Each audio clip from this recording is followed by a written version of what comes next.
Chinese New Year is just one of the best holidays ever. The lion dance and the drums and the cymbals that come along with it, and then people light the firecrackers and it gets in everyone's eyes and they're like, oh no, the smoke. But it's such like a fun time, and it's like there are no worries. Like, it's a new year, like scare away all the bad luck. It's a new year.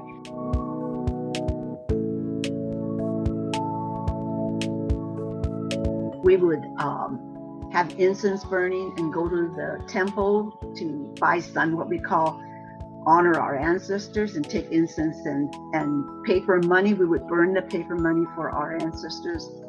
We did those things, and that was for my mother and my dad to remember their background and where they came from. Moon Festival, I remember that too. It was so much fun. We would make silk flowers at home to take down to Chinatown to sell for all the tourists. And we would get dressed in our little Chinese outfits and walk around and just enjoy the sights and all the festivities. Moon Festival. We are one of the few bakeries that make our moon cakes by hand from scratch. You can see moon cakes being offered in very elaborate tins and boxes and things in many of the Chinese markets very early on. Some of them, even Costco. Yeah, even Costco has them. But ours are fresh, made the old-fashioned way. Seeing some of the familiar dish items, something like abalone soup under the soup section is something that my family would have during Chinese New Year. So I feel like it's really interesting to see on the menu, because I don't think that's something that too many people would order as a dish in the restaurant today, but more so make it at home.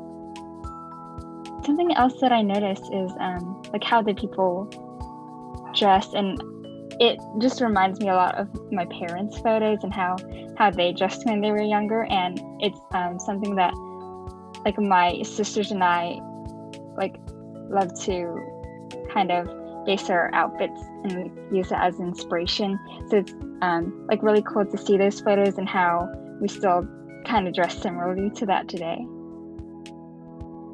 I think it's very, very hard to keep those traditions alive.